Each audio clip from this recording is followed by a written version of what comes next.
Kalifa n'agiramu ati oba kitegeera abo abadde bagenda okulwana abo bandibadde ngumi ne Kalifa yandibadde adduka buddusi naye omulaba bwe bamukubye egundi oluyi n'adda wali alinganga ayagala audience esinkenga sympathy munno bamukube era ndoza bamulabye kati gwe Fiki Gaza munkuba oluyi kati bwe munkuba oluyi engeri gyendi eri ewaliyeni mugambe muno olwokuba nze ndina aliyeni oba kitegeera mumpalada kati batukuba buuze ne kayimba ki kalina tutandiko kakana kayimba kamukubisizza oluyi kalabika kakano kuba kagenda kuba kasinga ku zino ezibadde zikola zitraining eza Gaza. Oli ku YouTube channel agaliwo tuula kalira emboozi egwa makerenda amugamba mujjanno abanywanyi kansubire nti muli bulungi era ensonga mugenda maaso n'okuba nti muzitambuza olunaku olwaleero fugenda ntalabika ng'oba ki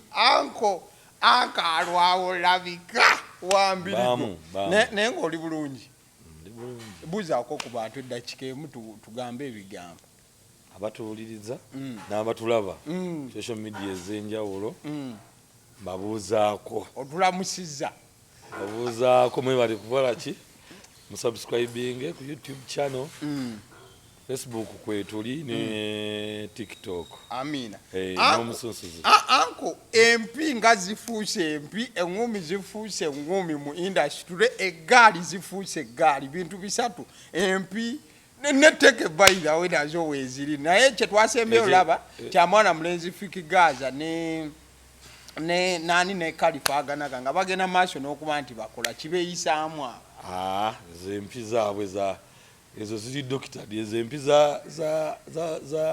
za Gaza ne Kalifa aganaga olulyo olwa slow motion luli doctored kati gwejjukira muno kati ennaku zino Kalifa talina kipya kati bana abalwanyi kuba kati essaawa zino bwe tulaba Alien Skin ne tulaba ne Fiki Gaza bo buli kaseera baba mu ntalo tutandise eggaali zifuuse eggaali oba kitegeera kati ku luli aganaga yatugamba mu yasinga eggaali muno mu yasinga eggaali ennene mbuye yasinga eggaali kati yali ataakinga bano abaki abayina eggaali nagamba muno eggaali ye gye yali ayina bano tekola ki tebagisobola kumbe ayagala come back afuneyo oluyimba manyi kati essaawa zino okolayo oluyimba lumu kuba kati wano tulina simanya ozambe kasogamba ozambe nga kati katandika shifula simawami wula jafubene kati oli wagamba muno lunabe ng'enkudi etandika nga bana batandika nkudi oba kitegeera kati ne bano aganaga ayagala comeback naye ebyo byabadde nga biri script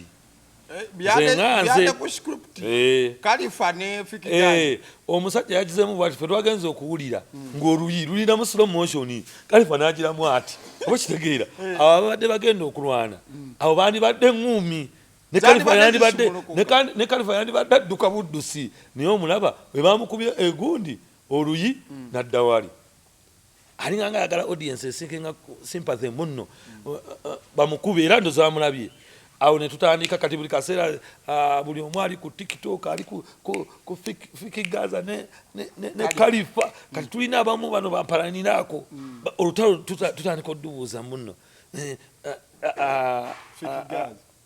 Kalifa ali ku sayidi ki kati Kalifa wabeera ku aliyeni atayagala aliyeni nga akuba Kalifa kati Kalifa ali ku sayidi ki ono Fiki Gaza ayagala aliyeni oba kitegeera nga tayagala Fiki Gaza aba akuba Fiki Gaza kati biri awo kati netubuuza nanti obanye ebiseera ebisinga bakuba oluyi oba teke oba bwolwana nga tubuuza olina luyimba ki nga bagamba alinayo akapya nga tumanya yabadde ama promoting akayimba ke kapya kati oli ezempi zaabwe eza slow motion apromotinga aganaga apromotinga buyimba bwe bupya tewali kyamaanyi bakwabba abantu bo bwe baagala okiteeka mu media entalo ne ziryoka zitandika kati wali olaba bali ab'ebweru kati fe tulaba muno Fiki Gaza abeeno mu Nuupu kati buli bwakuba abanuupu nga bavaayo nga bakuba aganaga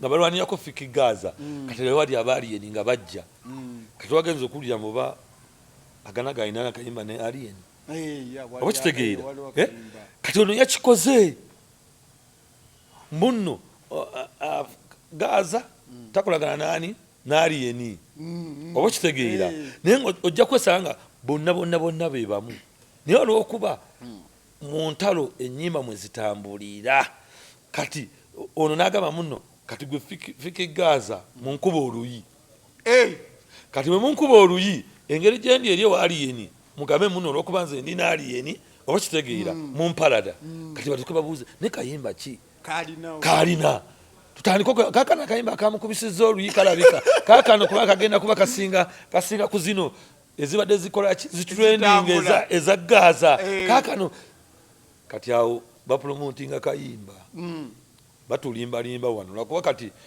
olumuffe ababeere n'abawagizi tubeere eno ne tulengana tugamba muno lwaki amukubye n'ogira mu katuwulirize kayimba buli wawuliriza ani amukubye bakuwa akayimba akamukubisizza katandika okubeera nga kali mu matu gaffe nga kakola ki nga katambula naye ebyo ate kati jjukira ng'ono engeri gye yamukubye era bodyguard gyogamba yamukubye ne tuleeta kuba nalabye nga Fikigaza bamugamba mugwe oli muyimbi twayita mu mulyango guno ogwaba bulijjo abayimbi bayita eno ndabanga nakivubo era bamukutteka holiday yakati katandise okutambula ng'ono oluyi lumaze okukola ki okuvuga ate bwe tugenda mu nakivubo ne tulabamu ono gwe bakubye eŋŋoomi tata netondera noza n'agaana ojja kulinetondera ojja tutwetondera ne bamukuba oluyi ogamba ono alien gwe bakubye bodyguard simanyi obaani ali ku gaali ya parasol gwe bakubye oluyi kubanga twalabye nga baliyeni bana abakabira nga badduka emisinde abafango nga badduka emisinde naga netondera nabagamba muno sina nsobi gye nakoze netondera sina nsobi gye nakoze ne bamukuba oluyi kati bw'olabamu oluyi naye yali ŋŋoomi telwali luyi yali ŋŋoomi naye bw'olabamu oluyi lwe baamukuba gwerabayo muno ono naye yakoze script ye nga kyekimu kubanga olaba muno alien yali ali wano ng'omusajja ali wali eri ng'eno sayidi mulimu abalwanyi eŋŋoomi nevaamu kati nono bw'omulaba Gaza ali ayimiridde ati amutunuulidde n'oluyi nalwo twalaba tuvutuke luyi kati ebyo byonna eyo script tebatulimba engeri gye bagenda ebweru baagala ensasagga ejje wano naye tulyoke tuddemu tuwulirize ennyimba zaganaga kati bw'aba yafumbyeyo kubanga alabika alina studio bw'aba yafumbyeyo zino ennyimba ze zino zonna ze yayimba wano waliwo wenamulaba muba ngali nani ono yebamita dadi ani dadi ono omwana omuto yani ono asomera ya Kampala Parents fresh kid waliwo taata we bali na yawo fresh dadi kati ezo zonna ennyimba asobola okubanga esawa zino agenda zizetezaganaga ez'ebigatto ezabiki kati kyekibaddemu oluli lwabadde lwa promotion bwemba tunulamu wano nalabye emabegakaawo nga Fikigaza nga tannakuba kalifaganaga ennaku nga ziizo Fikigaza yennyini yawanika posta balina ekivvulu ku Royal Regency London in fact omu ku baheadliner yeriri pazi ow'enkudi Fikigaza kwali ne kalifa yennyini gwe yagenda maaso era kati kyaddemu kati baagala ensasagge veenu bagitwale ebweru ate bamala gitwala ebweru ojja kuwulira tonsobola awo ina nnyimba meka biki bagitwala ebweru bamugaye Fikigaza yasinga olaba audience olaba kiki ate bamale batukomewo wano anti bamala batu betandika batukomewo wano tutandika gaba muno njagala bato eyo bato awo zitandike bo babiri nga bakola sente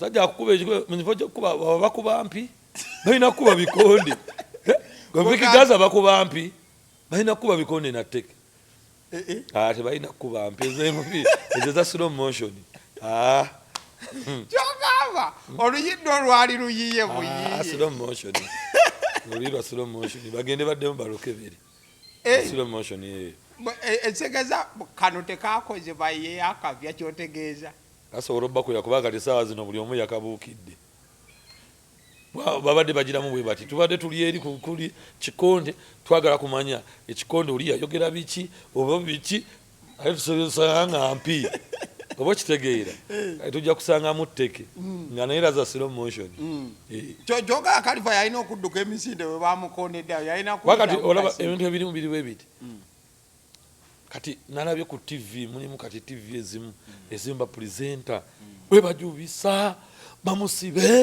bamusibe olyo olwa slow motion muno bamusibe wabadde obalaba bali bazze nono n'atambula agende ebyo badde abagamba biki gwe yabadde abagamba biki okubasemberera Kalifa yabadde abagamba biki yabadde agamba gyebaleko ng'ayimiridde ng'abagamba biki wadde obalaba oli yagize olwo naye najja nga mwabali oba kitegeera ng'oli talina n'omu osobola obbeŋŋanga bw'oba obasolo osobola obbeŋŋanga ku ntalo z'olabye bajja bagiramu kale oyo musimanya nzalawa lwaki onzalawa era olaba olwafikizagaza bakugamba muno lwaki onzalawa Kalifa lwaki onzalawa kyekiri tuli biri munefangoni yagambye omuvubuka amazalawo lwaki onzalawa wetonde lwaki onzalawa wetonde kalina bino byebitu bibiri eno script eri esobola kuba erina kivo teyabadde script nga yaddala eno script ono n'akakoppa kali paka tekirimu kitrendinga bwe balaba mbuno essaawa zino mbuno mpina bikonde mu gaali era oba balaba bagamba muno eggaali yani esinga gweyo lisobola eriko omusirikale eyaffe yaŋŋono eriko omusirikale simanya eriko ow'amagye eyaffe yaŋŋono era nebagiramu bati n'omusanga fikigaza n'atambula mbu eyange yesinga oba kitegeera era oluli nali njagala kwogera nnyo ku ggaali omanyi eggaali zo tebagisasula nagisasula eggaali baŋŋamba ekola mu kivvulu oba kitegeera mulimu n'abayimba bagamba muno mumulisa ettooki batugamba ate zo bongamba mulisa ttooki nimulisa ttooki sobola ogimulisa nga nina samusanga yange njimulise nti mwewe mumaliza okumulisa bwoti nga abasajja bagamba saawa yakola nga bayingira ogenda okakana ng'amasimu awo gebagize alina akabiri tebakatwala bwe babeera muli nga batunula bwe bati baba bagimanyi samusanga eyakabwiti oba kitegeera kati ziggaali era mulumu tugenda kwogera ku ggaali engeri gye zikola nkubulire muno mubamu bakomanda mubamu aba intelligence abagamba muno kati omusirikale ali wano mugaali mubamu abazze nga bo bazze kulaba mubamu abaketta ne bagamba muno kati omusirikale ali wano essaawa yino kati bagamba essaawa ya ggaali eyita moloza dakika meka 15 bamaze okukwata amasimu nga 50 ku nkaaga 15 ate ng'erimu abasajja baba bavunaanyizibwa abamu baba babadda ne babivaako kati bagamba muno essaawa zino ya ggaali ye naayingira bwe babadde asika capati ye babadde avuga booda bwetuuka eggaali ne bagiramu mubeeramu abo ababeeramu abagamba muno buli omulyango omufu guno omulamu ow'amagye ono wuuno wano ali wano bakuba kati be balimu oba kitegeera kati kyovula buli omu agamba ggaali bonna balowooza ggaali naye agati agagamba nze nali nsinga eggaali enninzi eggaali tebasobola gisasula eggaali erina kubanga babba bubbi alienskin namulabyawo ng'agamba nti ye tawagira ebyeggaali ebyo tetwandibadde nga tugenda maaso n'okubanga tubyogerako alaga si nnungi wabula agamba nti woba osobola okubaliisa nti beera n'eggaali ng'osobola ogirabirira n'ogiriisa. Asobola ogiriisa mmeka? Osobola okuliisa abantu balina nga 2 olunaku. Olowooza abantu 2 osobola obbaliisa olunaku n'obaliisa ekyemisana n'obaliisa kyova olaba luli bwe yali ng'ali ku piiki ng'abasalirayo akabuzi abasalirayo ente. Olowooza sente z'akabuzi n'ente ziba sente mmeka n'ezoofuna buli lunaku?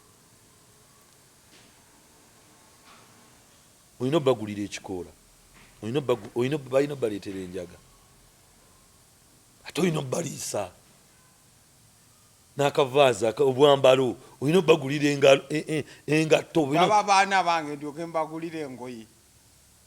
Ati eyo ttiimu yekulaga muno y'amaanyi. Kyova olaba bo bali bwe baakola bakamiini baani bo ne babivaako nga balabira ddala bano baboononeramu ssente. Nga kyolina obbakolera, genda mu kivvulu baweeyo tayimu banyakule. Waliwo abeera ku gaali nga talina ŋŋoomi okugjako nga muyimbi. Waliwo abeera ku gaali nga takuba ŋŋoomi nga talina nnako. Onoobaamu n'ekikonde nga olina okubaamu ng'okuba. Olina okubaamu ng'okuba. Gwe wali olabeeko nga bagiramu era ojja musanga mu ono simanyi watalikonde munono biki ono oba okitegeera.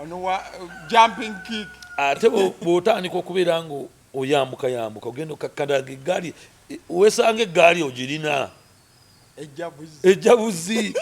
Tebagikubira simu.